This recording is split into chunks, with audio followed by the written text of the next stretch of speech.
Hello everyone, welcome to our Thinking Thursday, our regular platform. And today we have an amazing guest with us, Dr. Ruby Chauhan. And Shakuntala ji is going to introduce her, and we're going to also learn something about her and the unique work that she does. I think it's not work, it's really her love and her passion that she's going to share with us today. So, Shakuntala ji, if you can introduce our guest speaker today.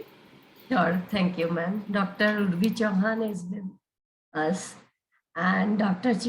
Urvi Chauhan is a consulting homeopath, a regression therapist, and a Yoga Alliance certified Hatha Yoga teacher based in Ville Parle, Mumbai.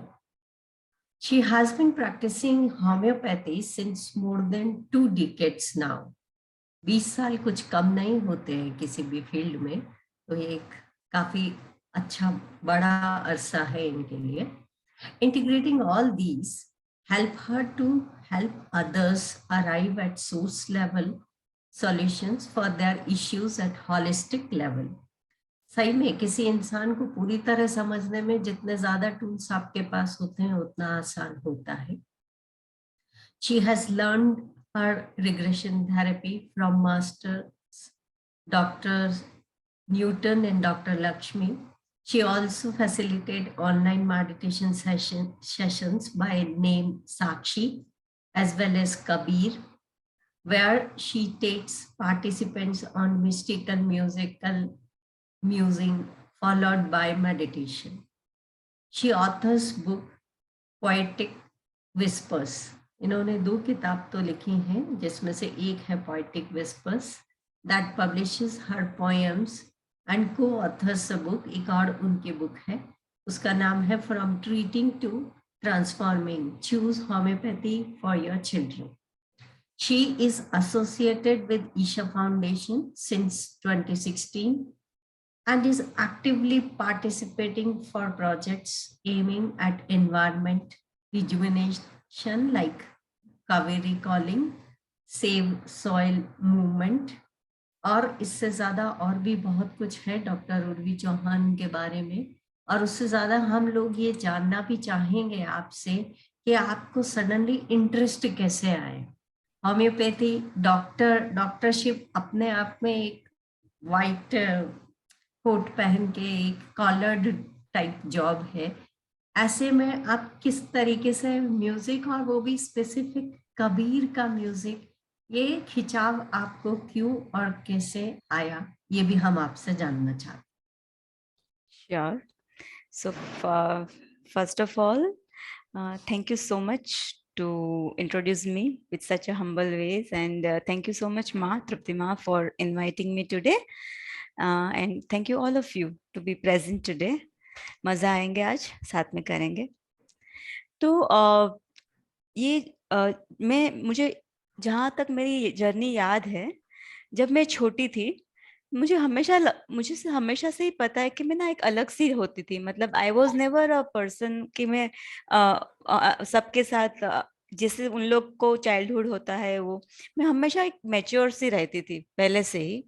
और बहुत सारे questions होते थे मुझे कि ये ऐसा क्यों है, जैसे हमारे घर में थोड़े कंजर्वेटिव फैमिली एनवायरनमेंट था कि लड़की लोग को ऐसे नहीं करना है, लड़की लोग स्लीवलेस नहीं पहन सकते, लड़की लोग पैंट्स नहीं पहन सकते, बॉयज के साथ बात नहीं कर सकते. तो मुझे ये सारी चीजें बहुत अजीब सी लगती थी कि ऐसा क्यों होना चाहिए, मतलब उसमें क्या बड़ी बात है, एक ह्यूमन ह्यूमन के साथ बात क्यों नहीं कर सकता है. तो ये बहुत छोटी सी उम्र में ही मेरे अंदर ये सब सवाल घूमते थे. और क्योंकि ऐसा कोई एनवायरनमेंट नहीं था जहाँ पे जाके बोलूं, मम्मी भी ये सब समझते नहीं थे, तो मेरे सारे एक्सप्रेशंस आने लगे पोएट्री के माध्यम से. तो वो टाइम से मैंने पोएट्री लिखना चालू की. और वो being from I am Gujarati, from a Gujarati family, so पहले गुजराती में लिखा करती थी बहुत सारी पोएट्रीज पहले जब बचपन में, और स्कूलिंग भी गुजराती हुई है, सो गुजराती में लिखी. फिर धीरे धीरे धीरे समझ में आया कि it's a beautiful way of expressing my self out. And उससे कभी कभी कोई चीजों का आंसर मिल जाता था, कभी कभी एक करेज आ जाती थी कि मतलब मैं जो सोचती हूँ उसमें कोई तो मतलब there is a weight to that, ऐसे मैं ऐसे ही नहीं सोच रही हूँ. So this is how my journey as a poet started. और फिर धीरे धीरे जैसे मैं आगे बढ़ी तो होम्योपैथी लाइक ऐसे आप बोल रहे थे ना कि इसे व्हाइट कोट पहन के, basically homeopathy is actually not that. Homeopathy is more like एक इंसान की डिजीज को नहीं, उसके पीछे वाले इंसान को समझो, उसके अंदर की एनर्जी के इम्बैलेंस को समझो. तो ये भी बहुत ये ऐसे कि जैसे बिकॉज मेरी परवरिश एक कंजर्वेटिव फैमिली में हुई, तो हमें कभी किसी ने पूछा नहीं कि तुम्हें क्या बनना है. ये जो मुझे डॉक्टर बनाने की ये जो ड्रीम थी वो मेरे दादी की थी. तो मेरे पापा वॉज लाइक कि दादी ने बोल दिया तुम डॉक्टर बन जाओगे वैसे. और होम्योपैथी क्या है वो भी पता नहीं था. जब गए तो जो हिसाब से 12th में मार्क्स आए हुए थे, आउट ऑफ मुंबई एमबीबीएस में मिल रहा था जो पापा को मंजूर नहीं था. तो बॉम्बे में कौन सा मिल रहा है, होम्योपैथी, होम्योपैथी ले लो. इस हिसाब से I entered homeopathy.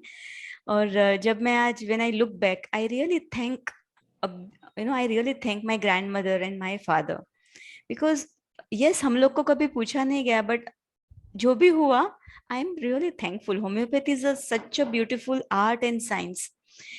In fact after coming to homeopathy बहुत सारी चीजें समझ में आने लगी कि हम सिर्फ ह्यूमन जैसे बॉडी नहीं है, there is a vital force to that body. और जब वहां पे तकलीफें होती है तो वहां से हमको उसको समझना चाहिए. तो समझ में आने लगा कि जो मेरी मेच्योरिटी थी और मैं होम्योपैथी में आ गई तो मुझे एक प्लेटफॉर्म मिल गया कि जहाँ पे ये जो इंसान को समझने की, उसको थोड़ा विस्तार से समझने की, बहुत सारी परिस्थितियों को समझने का एक प्लेटफॉर्म मिल गया. So this is how my journey into homeopathy began. And मेरा भी होम्योपैथी इज नॉट जस्ट कि चलो होम्योपैथी भी बहुत अलग अलग लेवल पे की जाती है. 5-6 सिम्टम्स लेके उसके ऊपर दवाई दे दो जैसे एलोपैथिक डॉक्टर्स करते हैं. नहीं, होम्योपैथी में आपको रियली अंदर तक जाना पड़ता है, रूट लेवल पे. तो पहले से ही वैसा ही इंटरेस्ट था, कोई ऊपर छल्ला करने का कुछ मतलब ही नहीं है. सो इंसान को समझना. और धीरे धीरे धीरे ऐसा होने लगा कि जब बैठते थे तो इस ऐसा माहौल बन जाता था, ऐसी स्पेस क्रिएट होती थी, एनर्जी स्पेस, कि कभी तो दवाई देने की भी जरूरत नहीं पड़ती थी. मतलब पेशेंट को ऐसे ही ठीक होने लगता था. और जैसे जैसे एक्सपीरियंस बढ़ता गया तो ऐसे समझ में आता गया कि मैं ना ऐसे दवाई देने के लिए ऐसे मुझे ये नहीं है, मुझे ये इसमें ज्यादा इंटरेस्ट ऑलवेज रहता था कि मैं पेशेंट को ऐसा कैसे ठीक करूं कि उसको मेरे पास वापस आना ना पड़े, वो सस्टेन कैसे कर पाए उसकी हेल्थ को. Very nice. You Yeah. No so वो चक्कर में मेरी जो सिस्टर है, कजिन सिस्टर, वो ना आयुर्वेदिक डॉक्टरी पढ़ रही थी जब मैं होम्योपैथी पढ़ रही थी. तो उसने मुझे इंट्रोड्यूस किया योगा से. उन लोग को योगा सिखाया जाता है as a part of their curriculum. So मुझे लगा कि I am meant for yoga. मतलब योगा जब करती थी तो मुझे लगता था कि I was at home, I felt at home. तो शायद वहां पे योगा मैंने ज्वाइन किया. फिर मैं योगा की टीचर की ट्रेनिंग भी ली. I became a homeopath and the next year I also became yoga teacher. मैंने वो भी किया वहां साथ में. तो मैं कंबाइन करती थी योगा, आहार विहार, आचार विचार विथ होम्योपैथी, की होम्योपैथी से ठीक करो और योगिक थिंग से उनको सस्टेन करने में हेल्प करो और प्रिवेंट करने में हेल्प करो. सो जब मैं हठ योगा करती थी अपना अपने लिए, वो जो अनुभव था, वो अनुभव ने मुझे मेरे अंदर की वो जो आवाज होती है ना उससे कनेक्ट किया. मेरे लिए वो yoga was not a form of exercise. मैं उसमें ना इतनी मेडिटेटिव बन जाती थी. वो जो सांसों पे ध्यान देके वो पूरा पूरा हठ योगा करना, this is how I experienced oneness through हठ योगा. सो धीरे धीरे धीरे वो मेरी प्रैक्टिस ही मुझे मेडिटेशन में लेके आई. और तब वो जो इनर वॉइस जो बोलते हैं ना कि एक अंदर से आवाज होती है जिसको आप सुनने लगते हो, Yes, तो yes. तो समझ में आया कि मुझे हमेशा से मेरा एक I would get drawn towards Sanskrit. I would get drawn towards this kind of mistake songs, Kabir. मैं पहले किताबें जब कॉलेज में थी तो पहले गुजराती मीडियम से सीधा इंग्लिश मीडियम, सो जब चालू किया पढ़ना तो पहले तो मिल्स एंड बुन्स हुआ करते थे, जो बहुत अपने वो हार्मोनल चेंजेस हो रहे हैं तो वो अच्छी लगती है वो किताबें। फिर सीधा जंप मेरा the alchemist, the Jonathan Livingstone, फिर सिद्धार्थ। तो ये सारी किताबें में, और या पोएट्री की किताबें, उसमें ही ज्यादा दिलचस्पी मुझे हमेशा लगी रहती थी। सो धीरे धीरे धीरे जब ये सारी किताबें पढ़ने लगी तब समझ में आया कि there are so many beautiful people, there are so many masters जिन्होंने हमें इतने अच्छे अच्छे मैसेजेस दिए हैं। सो वैसे करते करते आवाज अच्छी थी बट पता नहीं था, और कभी बचपन में ऐसे नहीं कि आप गाना सीखो, ये डांस सीखो, ऐसा कुछ नहीं हुआ है। फिर मैरिज हुआ, उसके बाद समझ में आया कि ये मुझे अच्छा लगता है। जब मैं गाती हूँ, मैं हमारी एक एनजीओ है होम्योपैथिक डॉक्टर्स के लिए। So I use to organise, मैं ऑर्गेनाइज करती थी और मेरे हस्बैंड सिखाते हैं। He is a teacher homeopathic, he is also homeopath. So मैं चालू करूंगी संस्कृत श्लोक से, और मुझे पता था कि ये श्लोक करूंगी तो पीपल विल जस्ट, उसकी एनर्जी सब यहाँ पे आ जाएगी, वो जहाँ पे भी है वो यहाँ पे आ जाएगी। और वो सच्ची में ऐसा होता था। और जब मैंने योगा सीखना चालू किया तो there was this teacher who used to come. आगे जब मैं कॉलेज में थी तब भी वो हमको सिखाने के लिए आते थे कॉलेज में। He would start with singing and then we would repeat that. और वो मुझे इतना अच्छा अंदर से एहसास दिलाता था और इतना मजा आता था। तो मैं वो सॉन्ग गाया करती थी हमारे डॉक्टर्स के लिए, स्टूडेंट्स के लिए। और धीरे धीरे मुझे समझ में आने लगा कि and then I became pregnant, और then I delivered my daughter. तो उसको सुलाने के लिए सॉन्ग गाना। फिर my husband was not well, तो उसको जब मतलब he was not well, not able to sleep, तो उसको पैरों में मसाज करते करते ये सब सारे सॉन्ग्स। तो धीरे धीरे मुझे समझ में आने लगा कि जब मैं ये सॉन्ग्स गाती हूँ तो मैं खुद मेडिटेटिव बन जाती हूँ। मैं ना धीरे अपने आप ट्रांस में चली जाती थी। और एक एक पीरियड पूरा ऐसा था कि वो सुनती थी और मैं रोती थी। कुछ अंदर से इतना अलग से एहसास हुआ करता था कि मैं जैसे उसको महसूस कर पाती थी, वो जो वर्ड्स है उसके अंदर के जो भाव है। तो वो हिसाब से मेरी जर्नी ऑफ सिंगिंग दिस। और कोई मतलब मैंने अभी तक कितना कोई क्लासिकल सिंगिंग का कोई पाठ वगैरह लिया नहीं था। ऐसे ही यूट्यूब में देखा कोई अच्छा सा कर रहा है और जो दिल को टच किया वो मुझे सीखना है, वो हिसाब से मैंने अपना चालू किया सीखने का। एंड देन फिर मुझे लगा कि नहीं, मुझे इसको अच्छे से सीखना है, मैं अपने आवाज पे थोड़ा फोकस करूँ। तो देन आई उसके बाद मैंने ट्रेनिंग लेना चालू किया। So I have learn classical singing vocals for 4-5 years, और अभी भी चालू है मेरा। बट अभी इस मुकाम पे आई हूँ कि अभी मुझे पता है कि I don't want to pursue classical Indian vocals. मेरी डेस्टिनेशन मिस्टिक लैंड है, और मैं वहाँ पे, बिकॉज मेरी फाइनल थिंग इज मेडिटेशन, वहाँ पे मैं अपने आप को, आई am meant for meditation is what I feel. तो ये कबीर को गाते गाते या मिस्टिक सॉन्ग्स को गाते गाते मैं मेडिटेटिव बन जाती हूँ। और अभी ये भी समझ में आ रहा है कि जब मैं गाती हूँ तो लोगों को भी ऐसा एहसास होता है कि even they get meditative. So that's how I felt, जैसे बोला कि वो एक अंदर की आवाज के साथ जुड़े रहने का रहा ही है हमेशा।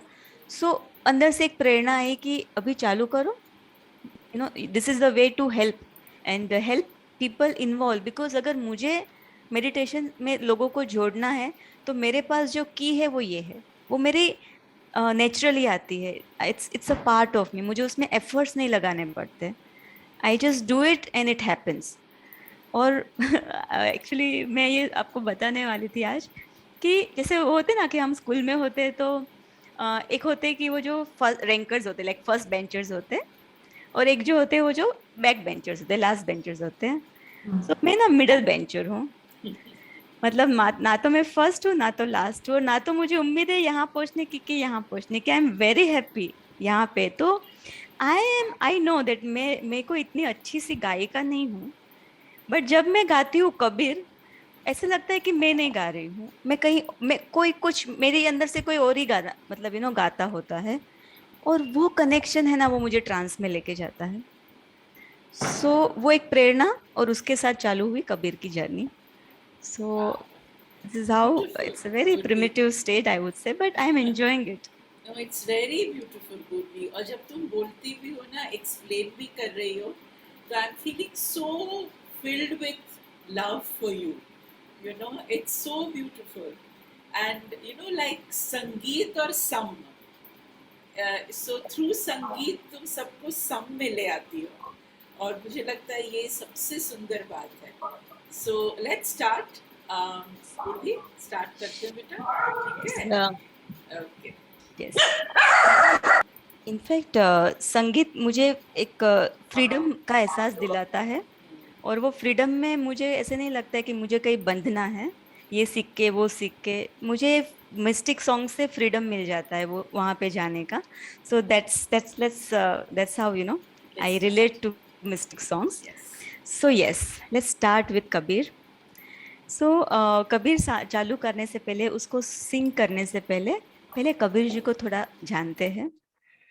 सो कबीर कबीर जी एक बहुत ही ही इज अ मास्टर. और उसके जीवन में वो कैसे आए, उसका बर्थ कैसे हुआ, अभी तक किसी को पता नहीं. There is no clarity about that.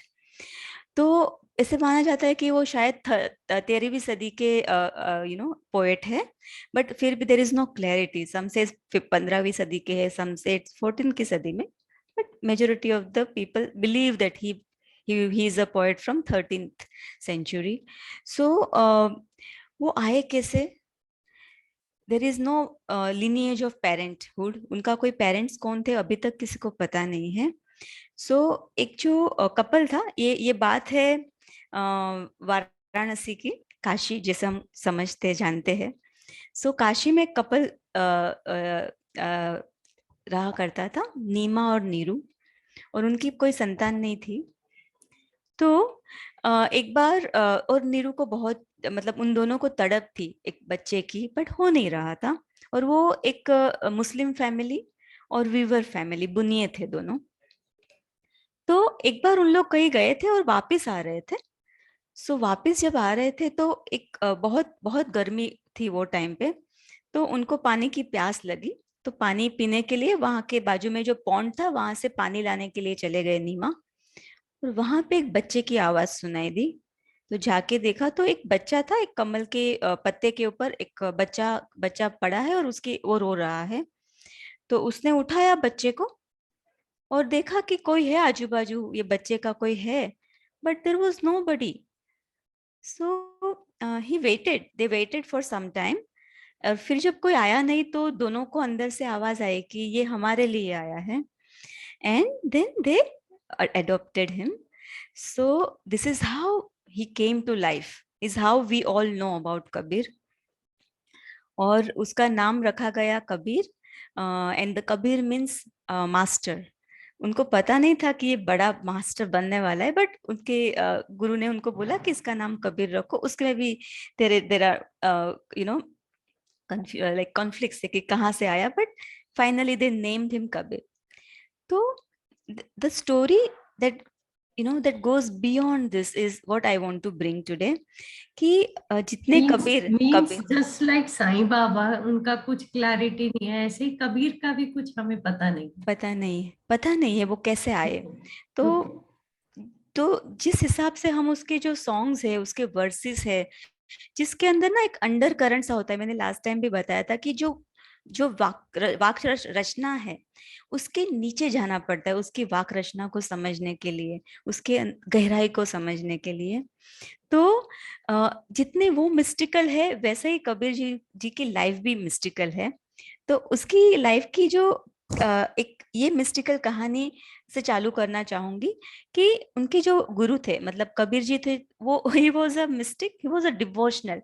वो भक्ति कवि थे, भक्ति इंसान थे, भक्ति योगा वाले. But at the same time he was a rebel कवि. वो उसने बहुत ही वो टाइम पे वो समाज में जो नहीं होना चाहिए था, जो उसने देखा, उसका बहुत विरोध भी किया, उसने सरकाजम भी किया. तो उसकी रचनाओं में हमें वो झांकी मिलती है कि he was on one side devotional towards the almighty, but rebel towards the situation of that time. तो उनके जो गुरु थे रामानंदा स्वामी जी, तो Ramananda Swami ji was a very very big master. और वो टाइम पे वहां पे काशी में, वाराणसी में ब्राह्मण लोग का बहुत ये था कि हम उच्च जाति के हैं, तुम नीचे जाति को, शुद्ध को टच नहीं करना है, इनकी लैंग्वेज खराब, संस्कृत बहुत बड़ी बात है, प्राकृत बहुत बड़ी बात है, हमको वो आती है। So this was the environment. Ramanand Swami ji was a different guru. और तो एक बार एंड रामानंद स्वामी जी वाज विष्णु के भक्त। तो एक बार वो जा रहे हैं और वहां पे बैठे बैठे लक्ष्मी जी और विष्णु देख रहे हैं, तो लक्ष्मी जी को लगा कि यार ये रामानंद स्वामी तो बहुत अपने आप को विष्णु के भक्त समझते, जाके जरा देखूं मैं कि कितने बड़े भक्त हैं। तो उसने ना एक मैजिकल अपने पावर से एक पूरा रोज का गार्डन बना दिया, जहां से हमेशा वो मुनि गुजरा करते थे।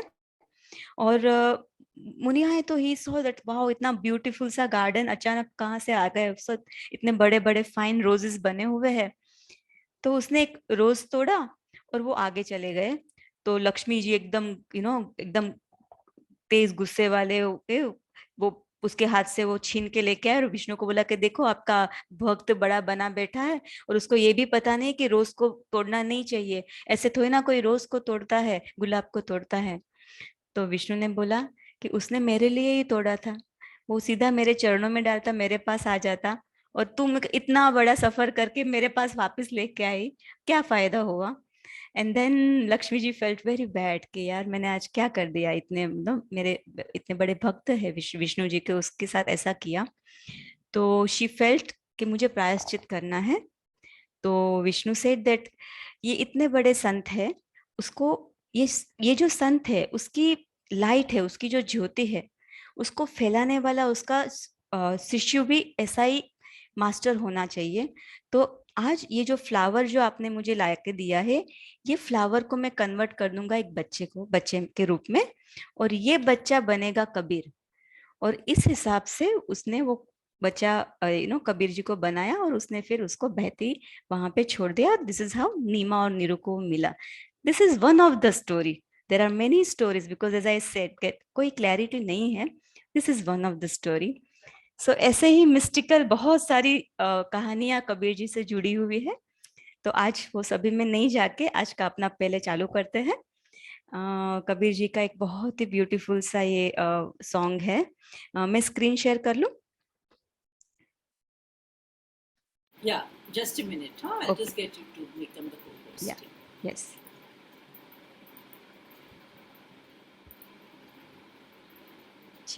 Yes, you can start sharing screen.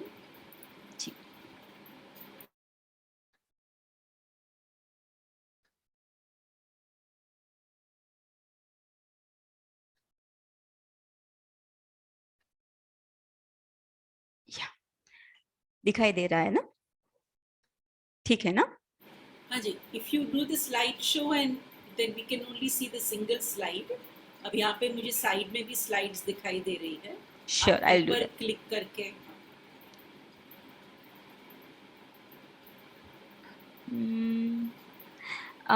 अगर मैं इसको ना ये कर दूंगी, is this good? yes, perfect. Perfect, perfect. ठीक है, Mhm. Right. So let's start with this song.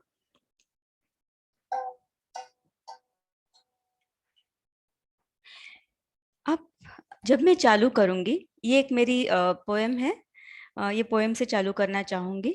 तो हम कैसे सुनेंगे इस सॉन्ग को, इसके ऊपर एक छोटी सी, एक मिनट है।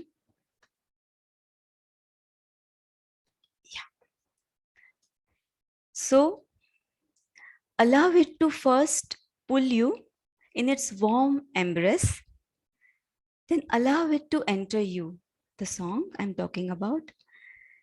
Then allow it to enter you through your skin, through each pore of your skin, and then through each pore of your being, let it dance freely through you.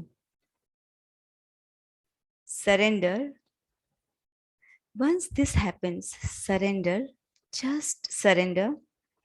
Allow that song to become you and allow yourself to become that dissolve, just completely dissolving that to initiate into a free dance.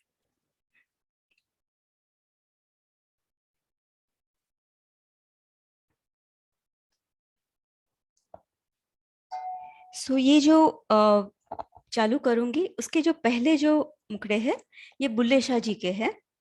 Bulleh Shah ji was also very very beautiful master, Sufi Punjabi master थे वो 15वीं सदी के. पहले दो उसके बारे में है. जीत जीत ते उम्र गुजारी, हुनत हार फकीरा, जीते दा मुल चार कौड़िया, और हारे दा मुल हीरा. हीरा लेंदे लखा करुणा, हीरा लेंदे लखा करुणा, और कौड़ी दा मुल कसीरा. आखिर पीर बुल्ले शाह जी ने हार न मानी, वो बेमुर्शिद बेपीरा. हे जी राम,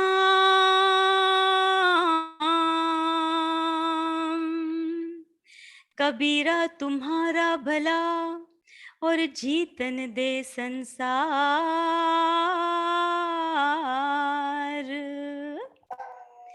जीते को जम ले जाएगा,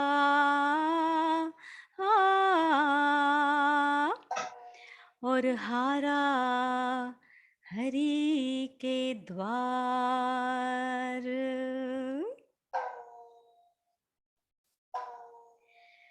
हमन है इश्क मस्ताना,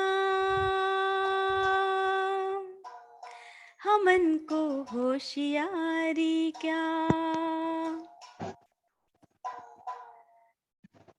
रहे आजादिया जग से, रहे आजादिया जग से, रहे आजादिया जग से, हमन दुनिया से यारी क्या.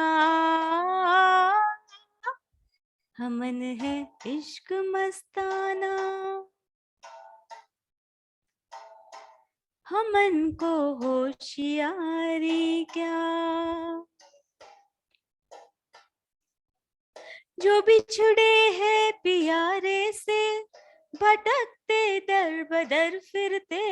जो बिछड़े हैं प्यारे से, भटकते दर बदर फिरते.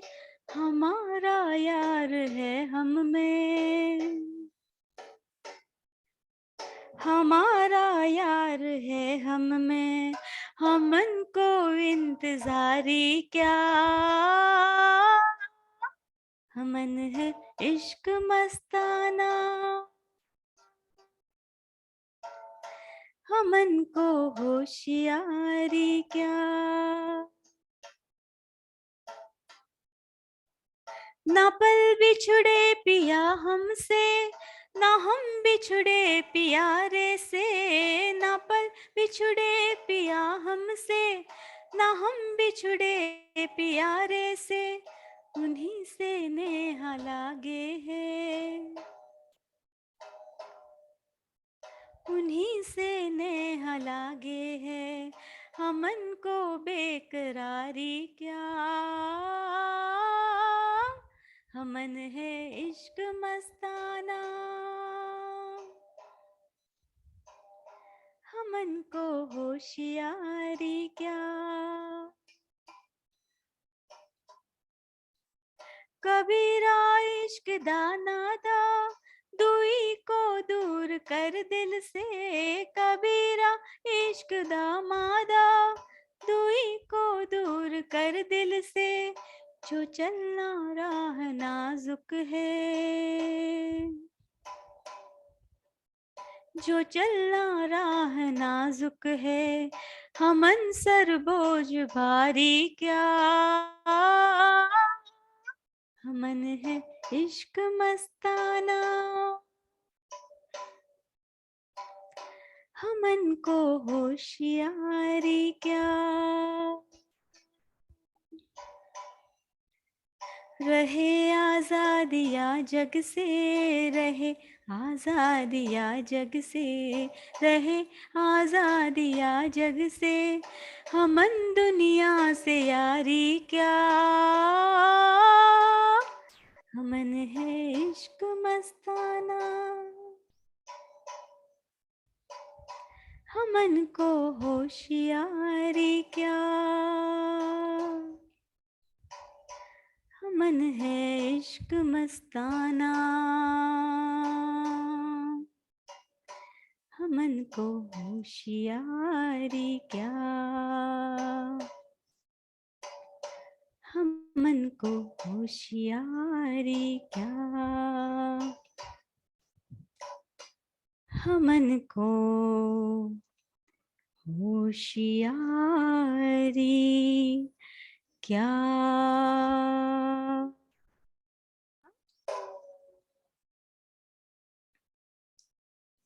Very nice. Very beautiful. Very nice. Thank you. So क्या है, क्या बताना चाह रहे हैं? जीत जीतते उम्र गुजारी, हूं न त हार फकीरा। पूरी लाइफ आपने जीतने की कोशिश की है। यही एक आपकी दुआ में था कि मैं जीतूं। तो पूरी दुनियादारी जो हम करते हैं, दुनिया में हमें हमेशा जीतने की ही उम्मीद रहती है। किसी से आगे चले जाओ, उसको पीछे कर दो, मैं आगे चले जाओ। तो बुल्ले शाह जी कहते हैं कि पूरी पूरी लाइफ तो आपने उसी में गंवा दी कि मुझे ही आगे बढ़ना है, मुझे जीतना है, उसको नीचे गिरा के मुझे जीतना है, कंपटीशन है, मेरा प्राइड, मेरा ईगो। तो ये सब आपने कर लिया, बट ये जो फकीर जो होते हैं, ये फकीर जो है, उसको जीतने में कोई दिलचस्पी नहीं है, उसको हारने में दिलचस्पी है। हार मतलब क्या? सो बोलते हैं कि हार मतलब समर्पण, सरेंडर। अगर आप फकीर हो तो आपको सरेंडर समझना पड़ेगा, सरेंडर में आना पड़ेगा। क्यों? क्योंकि अगर आप जीतने की उम्मीद में हो, जीतने में हो, तो आपका जो दाम है, आपकी वैल्यू है, वो 4 कौड़ी की है।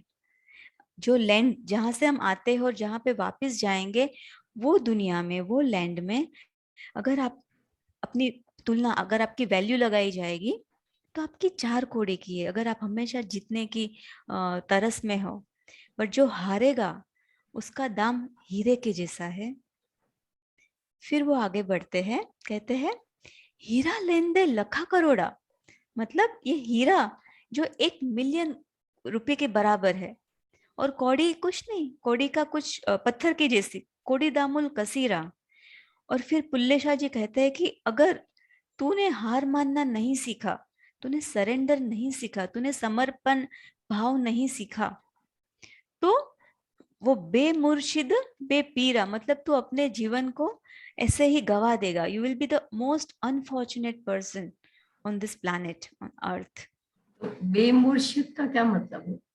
बेमुर्शिद मतलब you will be spending your life unfortunate, मतलब विदाउट आपके आपके पास कोई गुरु नहीं आएंगे, आपके पास कोई गाइडेंस नहीं आएगा। बेमुर्शिद बेपीरा, नो गुरु, बेपीरा, विदाउट पीर, ओके ओके। राइट। सो आपको कोई गाइडेंस देने वाला नहीं, जो आपको जिस जिस नाव में बैठना है, जहाँ पे जाना है, जो वहां पे आपको लगेगी, टॉर्च लाइट लगेगी, तो वहां पे फिर कोई आएगा नहीं आपको संभालने को। फिर कबीर जी की आगे पंक्ति है, और कबीर जी भी वही बोल रहे हैं कि तू हारा वैसा ही भला है, तू सरेंडर करे वही अच्छा है। संसार को जीतने दे, उससे तुझे क्या लेना देना। क्यों? क्योंकि जो जीतता है उसको जम लेके जाता है, और जो हारता है वो जाता है हरि के द्वार। सो हारा हरि के द्वार, जीते को जम ले जाएगा, हारा हरि के द्वार। सो जैसे मैं बता रही थी कि कबीर जी थे ना, वो एक डिवोशनल पोएट थे, वो भक्त योगी था, भक्त योगी थे, बट उनके वो एक रिबेल भी थे। तो वो टाइम पे जो बहुत सा ये ऊंच नीच, तू मैं मेरी वाह वाह तेरी कुछ नहीं, अछूत, ये सब बहुत बना हुआ था।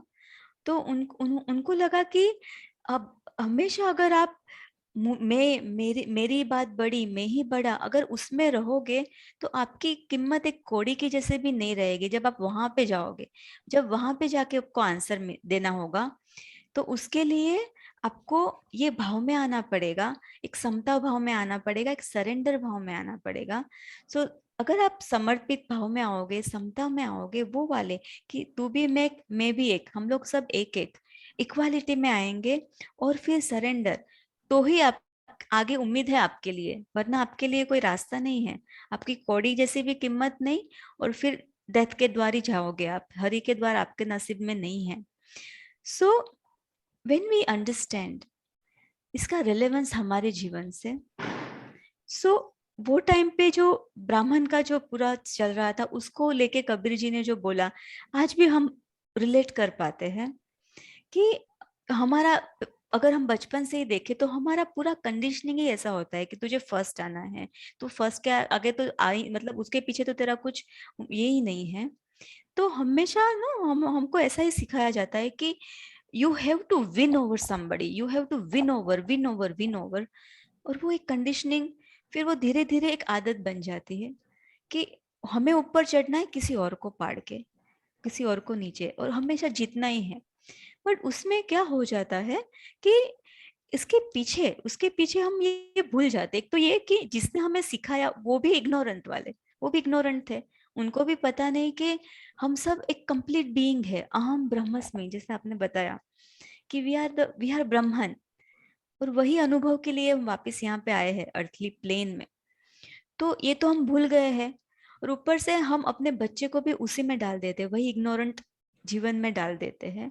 तो एक तो वो एक बार हो गई, और दूसरी बात, वो बहुत और इम्पोर्टेंट बात, कि जब एक बंदा ऐसा महसूस करता है कि मेरा प्राइड, मेरा ईगो, मैं ही ऊपर, उसके पीछे अगर हम जाए तो समझ में आता है कि समवेयर इनसाइड हिम एक ऐसी डिप्राइवेशन की फीलिंग है, जैसे कि मेरे पास कुछ कमी है, मेरे पास कुछ नहीं है, और उसको ढकने के लिए मुझे मेरा ईगो आगे करना पड़ रहा है।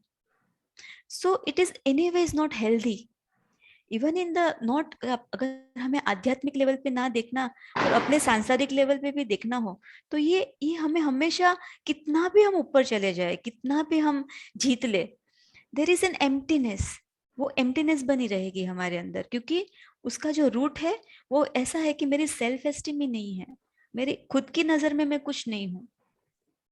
सो इसके लिए मुझे आगे मेरा ईगो, मेरा प्राइड, दिस माय डिफेंस, वो डिफेंस बना लेते हैं हम। So that doesn't work. Kabir का एक बहुत ब्यूटीफुल सा एक ये दोहा है कि जब मैं था तब गुरु नहीं, अब गुरु है मैं नहीं, प्रेम की गली बहुत साकरी, प्रेम की गली अति साकरी, तमे दोना समाई। मतलब जब मैं ईगो था तब गुरु नहीं था, करेक्ट। और जब गुरु आ गए तब ईगो गया।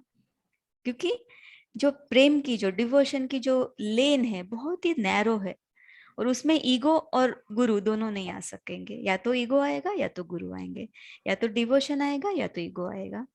सो दैट इज वाई हम हमेशा बोलते हैं ना कि fall in love, we never say that rise in love, we always say fall in love.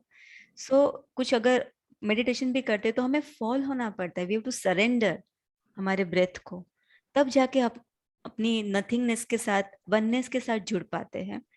So this is how is this entire thing starts, कि भाई हारने की फितरत जो बनी हुई है एक बार उसके ऊपर देख लो, उसमें कोई माल नहीं है, सरेंडर में आ जाओ, आपकी जीत है, उसी में आपकी जीत है।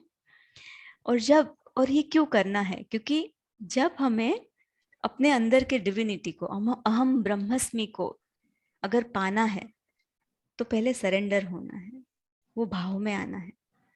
और जब वो आ गया तो क्या होगा? तो वो आएगा तो फिर ये होने की उम्मीद है कि हमन है इश्क मस्ताना, हमन को होशियारी क्या, कि मैं अपने अंदर की जो कंपैशन है, अपने अंदर की जो डिविनिटी है, उसको मैंने एहसास ले लिया। अभी मैंने उसका एहसास, मेरे एहसास में आ गया, मैंने उसको मिल लिया। अभी मुझे होशियारी की जरूरत क्या है, अभी मुझे चालाकी की जरूरत क्या है? अभी जरा भी जरूरत नहीं है।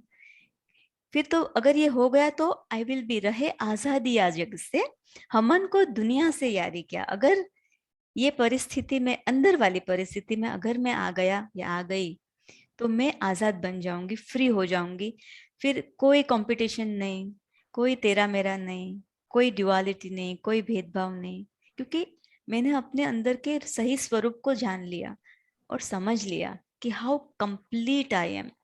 और उसके साथ एक बार कंप्लीटनेस के साथ, वो लव के साथ जुड़ गए तो एक इश्क बन जाता है। और एक बार इश्क में होते हो तो कोई समझ में, फिर पूरी दुनिया भाड़ में और हम अपने इश्क के साथ।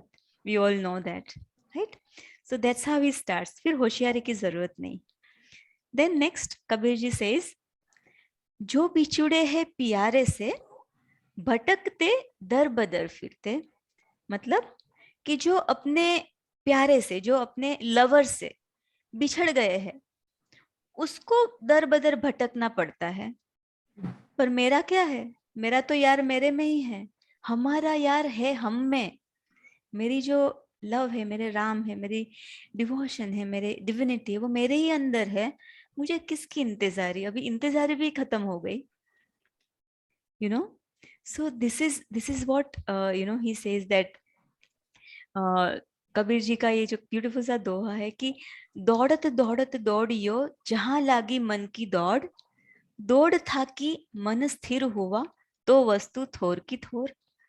मतलब इतना भागा हर एक जगह पे, ये मंदिर वो मंदिर, ये जप वो तप, पूरा मन जहाँ पे लेके गया मैं भागता गया। फिर एक बार जाना कि जिसकी तलाश थी वो मेरे अंदर ही, तो वस्तु थोर की थोर। सो ये वाले इश्क के अंदर पढ़ने की बात कबीर जी कर रहे हैं कि एक बार वो इश्क हो गया, इंतजारी भी खत्म हो जाएगी, क्योंकि आपने समझ लिया कि वो मेरे अंदर ही है।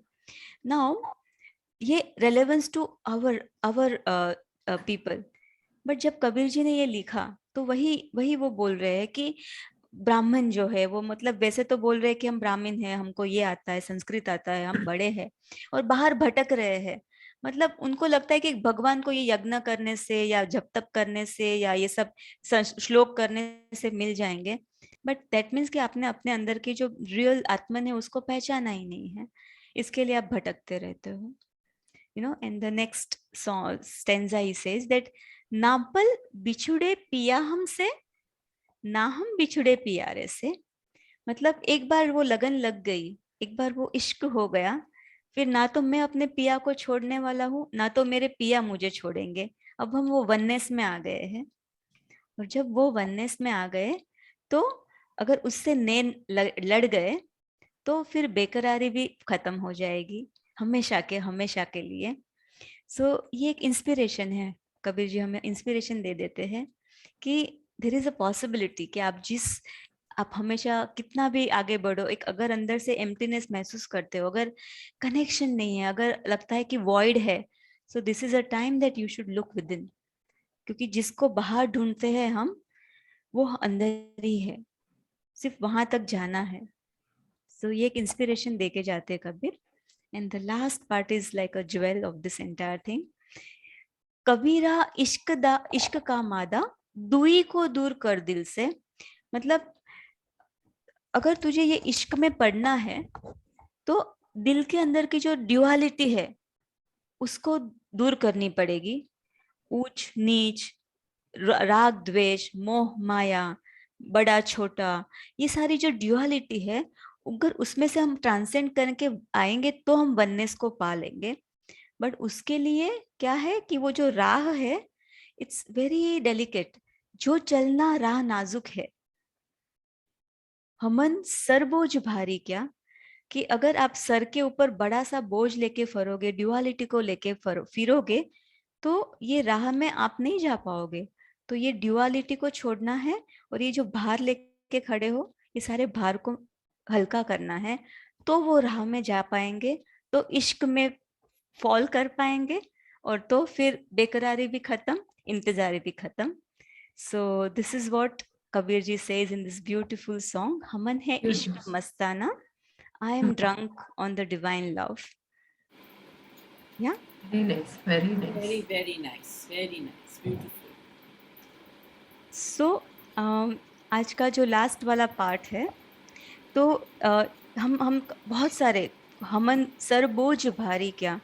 सो किस प्रकार के बोझ, कितने सारे बोझ लेके हम फिर घूमते रहते हैं, है ना, कि अटैचमेंट के बोझ, एंगर के बोझ, जेलसी के बोझ, माफ नहीं कर पाना, रिवेंज के बोझ, सो मेनी थिंग दैट हम लोग अंदर कैरी किए हुए होते हैं. और फिर जितना भी हम मेडिटेशन कर ले, जितना भी हम भगवान को याद कर ले, जब तक वो खाली नहीं करेंगे, जब तक वो हृदय अपना जो अनाहत चक्रा पूरा फ्री नहीं होगा, तब तक ये सारा जो मामला है वो बनने वाला नहीं है. बोझ जब तक है, वो चलने वाला राह है, उस डिफिकल्टी होने वाली है. तो आज आज जो हम एक बोझ को खाली कर सकते हैं मेडिटेशन प्रैक्टिस के द्वारा, वो मुझे लगता है कि वी कैन वर्क, कभी कभी, जैसे हमने अभी श्रावण महीने से बाहर आए, और श्रावण महीने के बाद हमारा जैन लोग का पोजीशन गया. सो ये जो पूरे जो पायस मंथ्स है और पायस दिन है, उसमें हम अपने ऊपर काम करते हैं, और स्पेशली हमारे कर्मा के ऊपर. और वो कर्मा भी, जैसे हम किसी को क्षमा कर दे और हम सबसे क्षमा मांग ले, है ना, तो कभी कभी ऐसा होता है कि हम वो तो कर लेते हैं, मांग लेते हैं, दे देते हैं, बट अपने आप को कभी क्षमा नहीं दे सकते. हम वहां पे कभी कभी अटक जाते हैं, जब हम अपनी बारी आती है कि मेरे से कोई अगर मिस्टेक हो गई, तो मैं इतनी अपने आप को पनिश करती हूँ, because how can I be so wrong. मैं तो इतना पूजा, मतलब मैं इतनी मेडिटेशन करती हूँ, मैं इतना स्पिरिचुअल हूँ, मेरे से ऐसे कैसे हो गया. सो वो गिल्ट भी है ना, एक बहुत बड़ा भार है अपने सोल पे, अपने हृदय पे. सो आज वो वाले भार के ऊपर थोड़ा we can do the meditation if everybody is okay. Yes. Yeah hmm. I just stop. आज है भी वही फॉरगिवनेस वाला डे. यस, और फॉरगिवनेस वाला भी. और आज हम ये भी कर सकते हैं कि 1.5 दिन के गणपति जी जा रहे हैं, हाँ. तो आज हम उनके साथ अपनी गिल्ट को भी विसर्जित कर देते हैं, गुड गुड गुड आइडिया. है ना. हाँ. So shall we start. Yes. Yeah so please all of you take a comfortable position. आप अगर आपको बैक रेस्ट करना चाहो तो बैक रेस्ट कर लीजिए. एंड जैसे आपको ठीक लगे, सिर्फ सोएंगे नहीं तो ठीक है, बैठ के. If you are wearing specs, please remove your specs. If you are wearing anything tight which is uncomfortable, just loosen that up for yourself.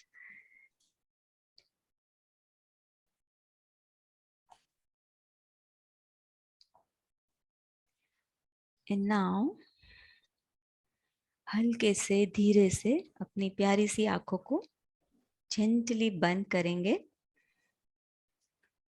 और 3 गहरी सांस लेंगे, 4 काउंट रुकाएंगे, फिर मुंह से छोड़ेंगे 3 बार. Breathe in 4 counts and leave. आप चाहे तो अपनी उंगलियों को ऐसे रख करके अपने लैप पे लूजली रख के बैठ सकते हैं. यस, कोई मुद्रा नहीं, कोई नहीं, आराम से. A deep breath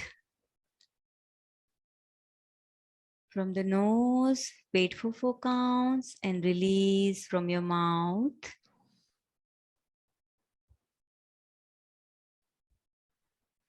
Beautiful. फिर धीरे धीरे सहज स्थिति में अपनी सांसों को लाना और उसके ऊपर ध्यान केंद्रित करना है. आंखें बंद और पूरा ध्यान सांसों के ऊपर. कोई जरूरत नहीं सांसों को डीप करने की, ऑल्टर करने की, चेंज करने की. जैसे है वैसे, सिर्फ उसको ऑब्जर्व करेंगे।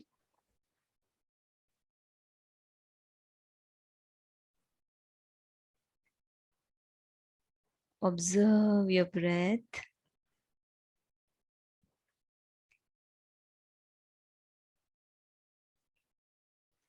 Incoming breath and outgoing breath, अंदर आती हुई सांस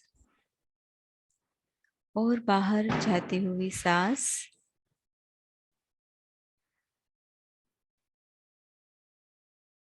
कोई ज्यादा अटेंशन नहीं, एकदम हल्के से धीरे से सरेंडर भाव में सिर्फ सांसों को सरेंडर करना है, अपने आप को उसको देखना है और सरेंडर हो जाना है अपनी सांसों में।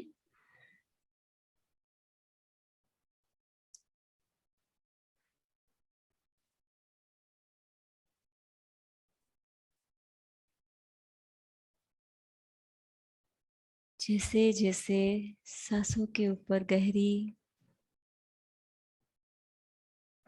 ध्यान बनता जाएगा, वैसे वैसे अपने आप को ज्यादा से ज्यादा रिलैक्स महसूस करते जाएंगे हम। Give yourself permission to relax completely into your breath.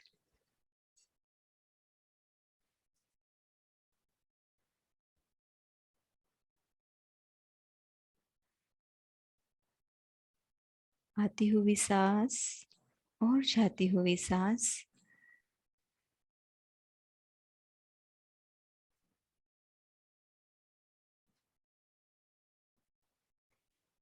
हो सकता है हमारे कोई बॉडी पार्ट्स अनईजी महसूस करे, हो सकता है हमारे माइंड के अंदर कुछ ख्याल आ जाए, कोई इवेंट्स आ जाए। किसी को स्टॉप नहीं करना है, सिर्फ ऑब्जर्व करना है और वापस अपने आप को, अपने ध्यान को अपने सांसों पे लेके आ जाना है।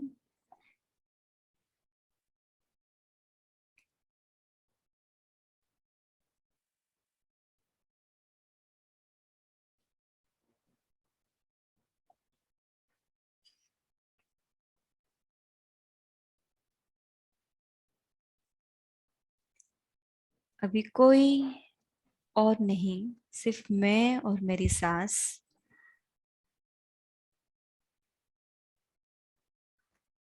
सांसों की गहराई में अपने आप को समर्पित करके जाना है।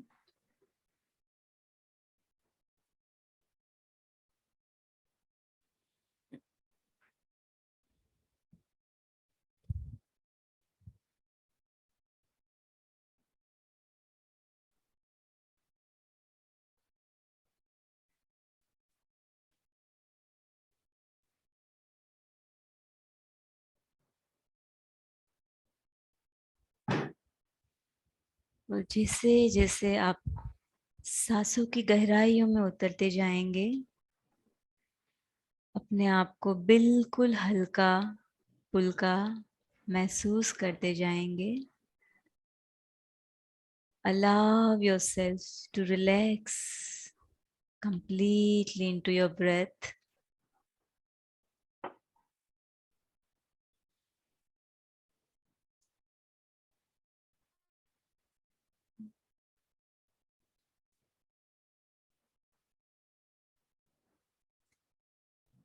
And more you completely relax yourself, more deeper, और अपने आप को गहरी सांसों में पाएंगे आप। जितना ज्यादा रिलैक्स होते जाएंगे, सांसें गहरी होती जाएंगी। होने दीजिएगा।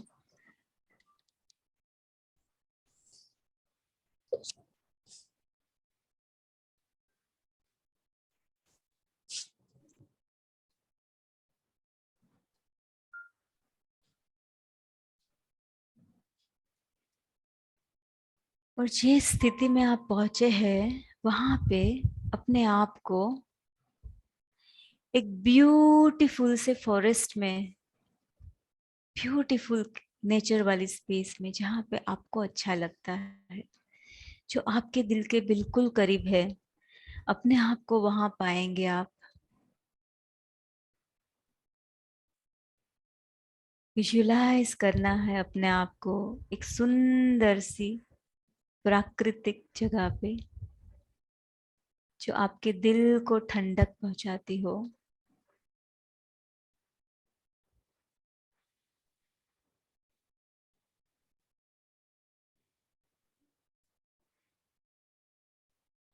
बड़े बड़े पौधे, बड़े बड़े पेड़, चारों ओर हरियाली या समंदर, जो भी।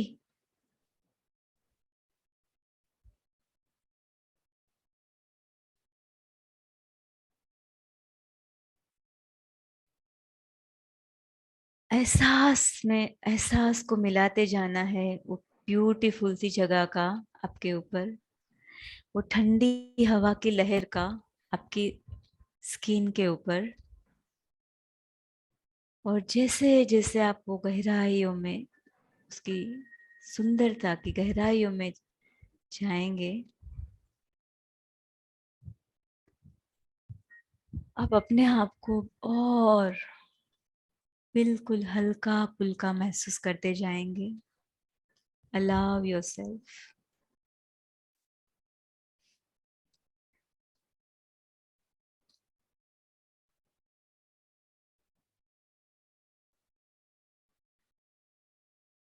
जहाँ आप अपने आप को इतना सुंदर सी जगह पे सुंदर से एहसास के साथ आगे बढ़ते जाना है आपको।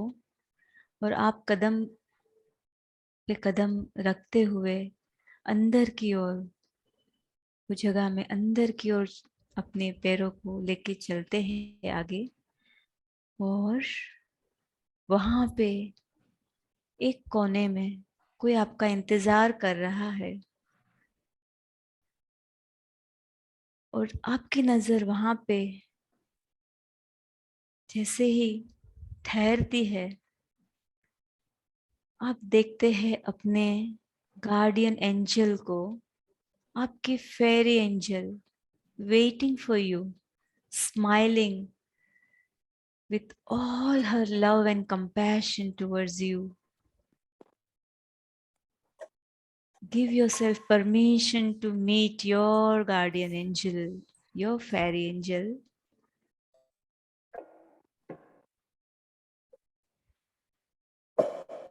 या तो आप उसका एहसास कर पाएंगे, या तो आप उसको देख पाएंगे, या तो आप उसको लाइट के स्वरूप में महसूस कर पाएंगे।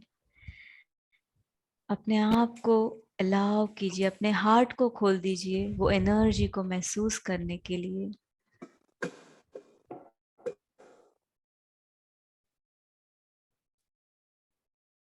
She is going to be there with you for the further journey that you're going to take today. And allow her to be with you. You're so happy. आपके हार्ट के अंदर, आपके शरीर के अंदर एक अंदर से एक ऊर्जा,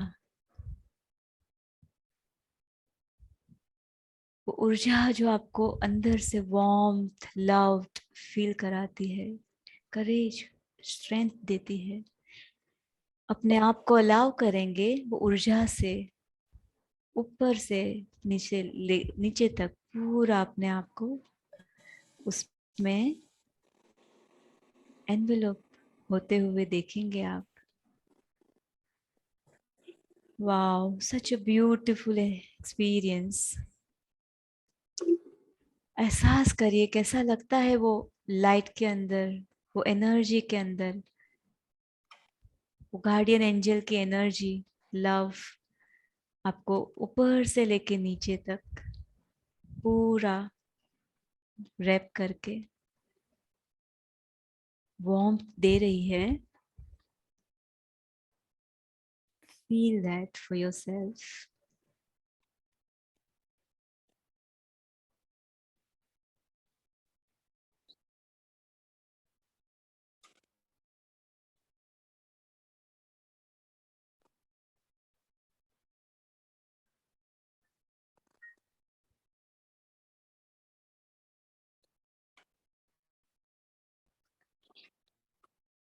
And now with this beautiful warmth and love, feeling loved, completely unconditional love, without any judgments, आपकी गार्डियन एंजल और आप रेडी हो जाते हो आपके हृदय की जर्नी को तय करने के लिए। गार्डियन एंजल का हाथ पकड़ के आप 5 स्टेप्स में आपके हृदय के अंदर, उसके भीतर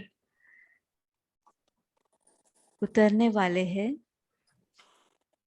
5, 4, 3, 2, 1। Slowly, slowly, you enter the space of your heart.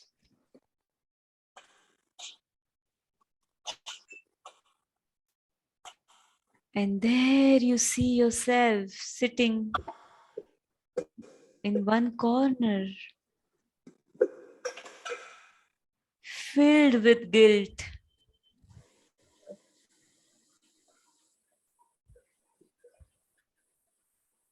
Probably उसने अपने चारों ओर एक दीवार सी खड़ी कर ली है।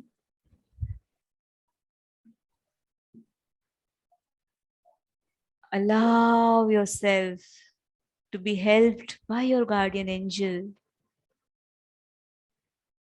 to pass this love energy to your own self, feeling bad, guilty. दीवार को चुड़ती हुई वो एनर्जी ऑफ अनकंडीशनल लव आपके हार्ट से उभरती हुई आपके ही वो सेल्फ जो गिल्ट में है उसको जा रही है। महसूस कीजिए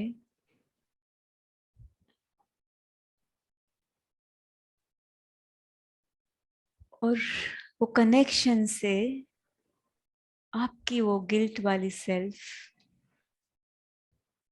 जाती है फ्लैश बैक में, याद करती है क्या हुआ था, क्यों मैं इतना वजन लेके बैठा हूं, क्या हुआ था जो मैं इतनी गिल्ट महसूस कर रहा हूं। आने दीजिए वो पूरे याद को वापस सरफेस पे, महसूस कीजिए उसके लिए। पूरी याद, पूरी मेमोरी सरफेस होने दीजिएगा।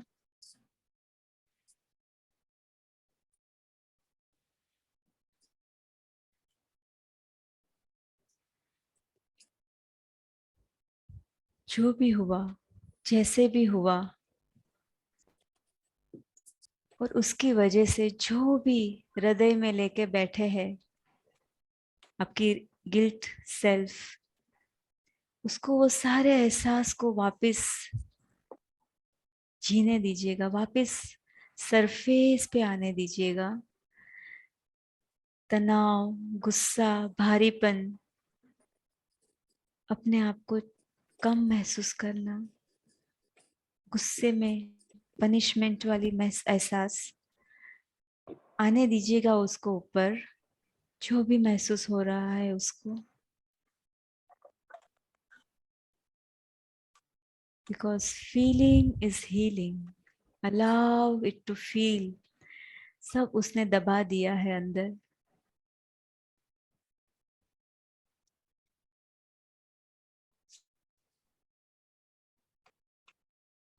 कभी अपने बच्चों को डांट दिया और वो उसका भार लेके बैठे, कभी इससे खराब व्यवहार हो गया उसका भार लेके बैठे हैं।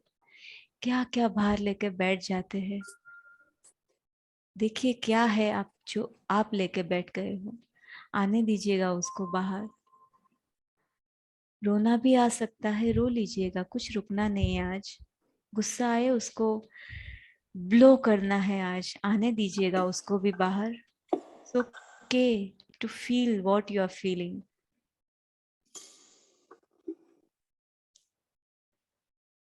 in this beautiful unconditional space, allow your guilty self to experience and express, because आप तो जज नहीं करने वाले उसको, आप तो नॉन जजमेंटल अनकंडीशनल लव की स्पेस में है अभी, और आपकी गार्डियन एंजल आपको पूरा सपोर्ट कर रही है ये पूरे प्रोसेस में।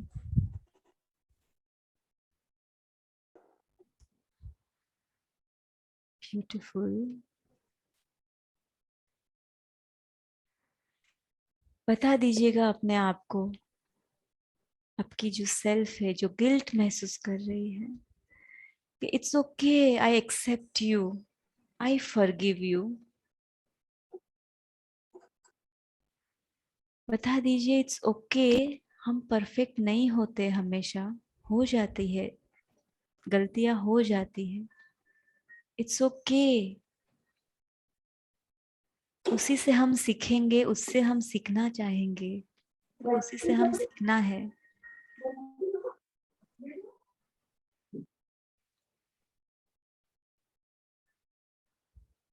आपके गिल्ट सेल्फ को महसूस करने दीजिए, आपके प्यार को, आपके अनकंडीशनल नॉन जजमेंटल एक्सेप्टेंस को। More it feels, more it expresses, more it becomes lighter and lighter. बता दीजिएगा उसको कि इट्स ओके, यहाँ पे हम सब इम्परफेक्ट बन के ही आते हैं, अनुभव लेने के लिए आते हैं, और वही अनुभव लेके उसमें से सीख लेके आगे बढ़ते हैं।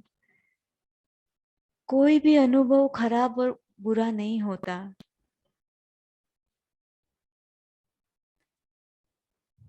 देखते हैं कि क्या था इसके अंदर, क्या जानना था हमें, क्या सीखना था।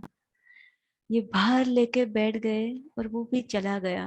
आज देख लेते हैं क्या थी मेरे लिए वो सीख, इसके पीछे, मेरी गिल्ट के पीछे।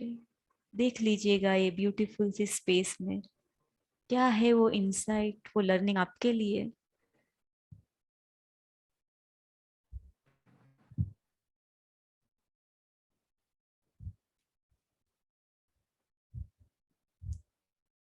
हम यहाँ पे अनुभव के लिए आए हैं, बता दीजिए उसको। अनुभव ले ली, बात खत्म, आगे बढ़ना है।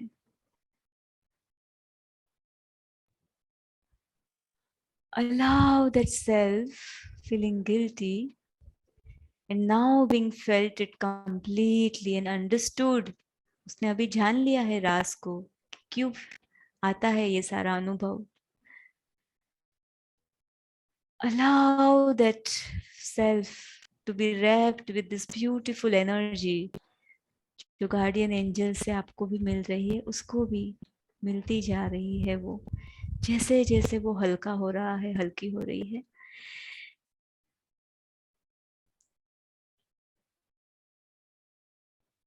बता दीजिए उसको कि लेके आओ जो गिल्ट है, फॉरगिव करने के बाद, क्षमा देने के बाद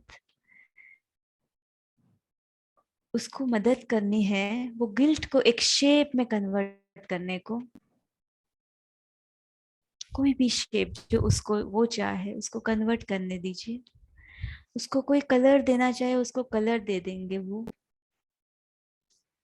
और आज जैसे गणेश जी जा रहे हैं विसर्जन होने के लिए, उसके साथ ये गिल्ट को भी हम विसर्जन कर देंगे ब्रह्मांड में। Allow both of you to just release that in the air and allow that to convert into light and dissolve into nothingness. देखिए वो पूरी फीलिंग को जाते हुए, डिसॉल्व होते हुए। Wow, just feel how it feels to be off that. उसको बाहर विसर्जित करने के बाद कैसा है।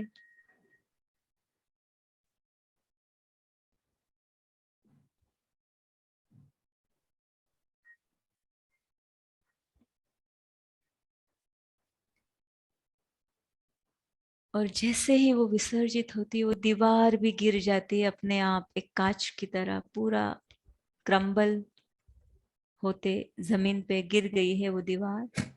देखिए आप वहां से, जहां से आप देख रहे हो अपने आप को,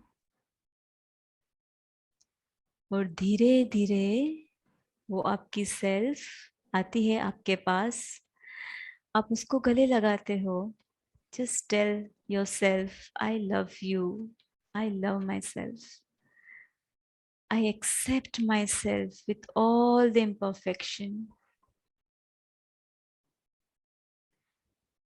Together with the help of my guardian angel, मैं आगे बढ़ूंगी सारे बोझों को हटाते हुए, मेरे लेसन को लेते हुए। मैं तैयार हो गई हूँ अब। मैं अपने आप को पनिश नहीं करूंगी। अगर मैं अपने आप को क्षमा करूंगी तो मैं किसी और को क्षमा कर पाऊंगी। आज मैंने ये जान लिया है। Feeling this beautiful energy, allow yourself, that guilty self, to being deloaded and now ready to completely merge into your heart space. Just experience her or him, enter into your heart space and merging into that. Feel that. Take a deep breath to allow it to integrate into yourself completely.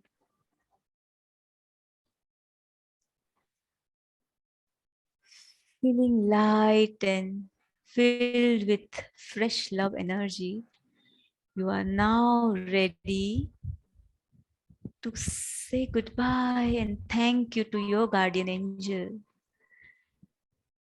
Express your love, express your gratitude to your guardian angel, who is always going to be there with you.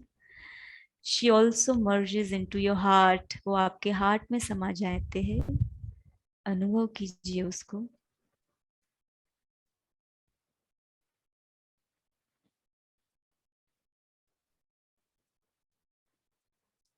Beautiful.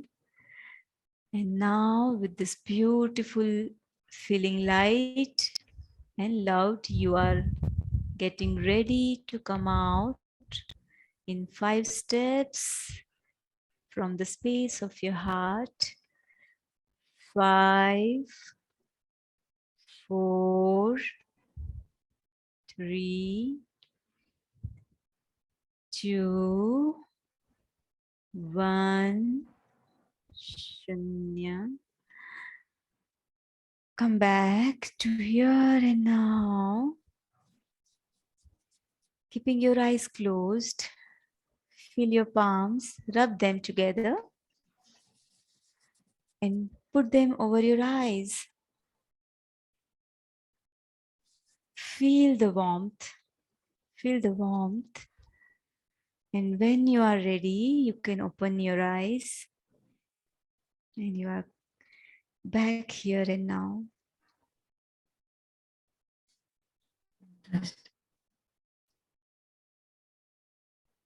मजा आ गया।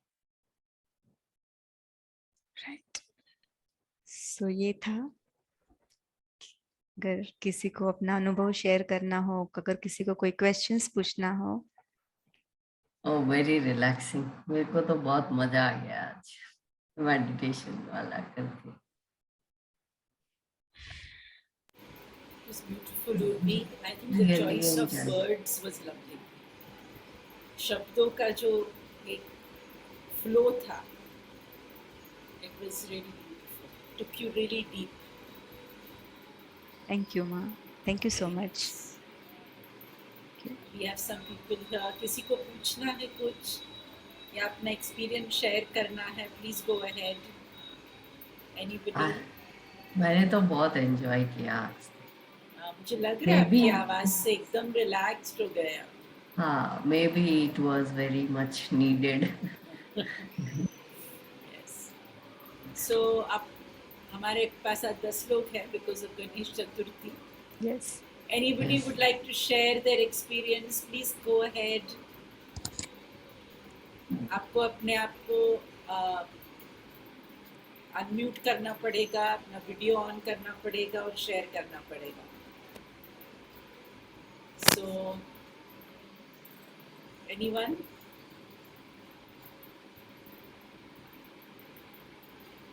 Anybody else wants to share?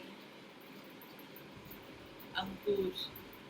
Hi. So, ma'am, Hi, Beta. hello. Pranam. Uh, Hi, Urvi. Thank you so much. I think it's very coincident that I was doing some other meditation and I I opened my eyes and I directly jumped into finding the Thursday thinking link. And so at the moment I entered, the meditation was going on. So it's so mystic. And this is the first time ever I saw the actual picture of the guardian angel. I never seen it in my meditation. So when we were guiding to go, and there is somebody sitting there, and I saw a lady sitting there, and I said, why she is sitting there? And then she suddenly said that it is your guardian angel. I was like, oh, that is the first time now. I had never seen a guardian angel. So thank you so much. Yeah, I was Pleasure. able to meet her, and I was able to talk to her. Yeah. Wow, So this that's is the first wonderful. time I saw the face. Yeah, thank you so much. Thank you, Ankur, for sharing. That was lovely. Thank you so much. Sure. That's the beauty, ना? कब क्या हो जाए पता नहीं, पता नहीं, yes. है ना?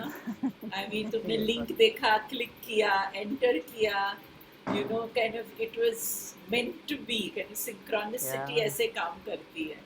Yes, So yes, sometimes the unexpected happens. yeah. I think this is the beauty of this work, Yeah, that you don't expect anything. You know, you just go into the whole process and allow things to happen. Yeah. मुझे लगता है ये बहुत सुंदर चीज़ है.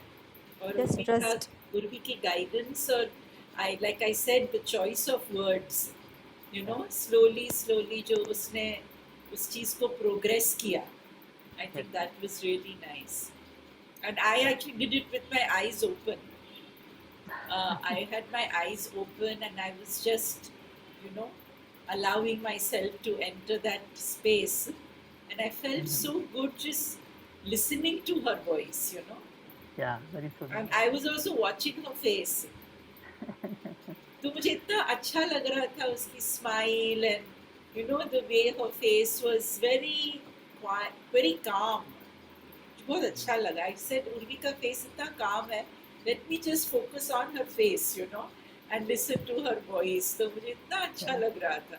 Just looking at her calm face and listening to her voice, I really loved it. Urvi, thank you so much, my Thank dear. you, Ma. Thank you so much. Okay, Thank you, so Ankur. thank you, Ankur, for joining in today. Thank you, ma'am. And thank you, Shakuntala, also. And thank you, everybody here. And of course, the recording will be up on YouTube. So most people go there and see it again, watch it again. So that's really nice. So thank you, Urvi, my dear. It was Thank wonderful. you. बहुत Thank बहुत you. अच्छा लगा. Thank you so much. Very, Thank you. very nice meditation. Thank you Really. so much for today.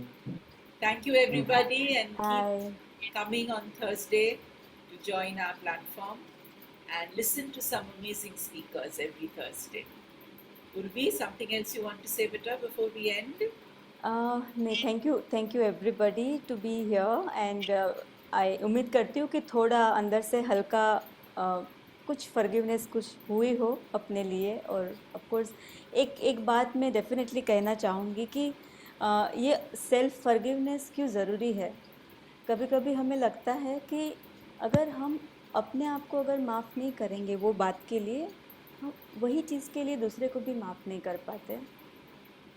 अगर मुझे मेरे गुस्से से problem है तो मुझे कहीं ना कहीं सामने वाले का गुस्सा नहीं मंजूर होगा. अगर मैं अपनी परफेक्शन से बहुत उम्मीद करती हूँ तो मुझे सामने वाले की इम्परफेक्शन हमेशा खटकेगी. तो ये बहुत ज़रूरी होता है कि मैं अपने अंदर की वो जो है अपने खुद के लिए उसके ऊपर मैं काम. अगर वो कर पाऊँगी तो मैं सामने वालों को भी माफ़ कर पाऊँगी। वरना हमें लगता है कि मैंने उसको माफ़ कर दिया, बट हम नहीं करते रियल सेंस में। तो ये बहुत ही इंटरकनेक्टेड जर्नी है और बहुत ज़रूरी है। So thank you for going through the process and let's continue with this journey, beautiful journey. Absolutely. Life में यही तो करना है, यहाँ पे इसी के लिए आए हैं। या Thank you. Thank you so much, everybody. Thank you, And have a bye. lovely weekend. Thank you.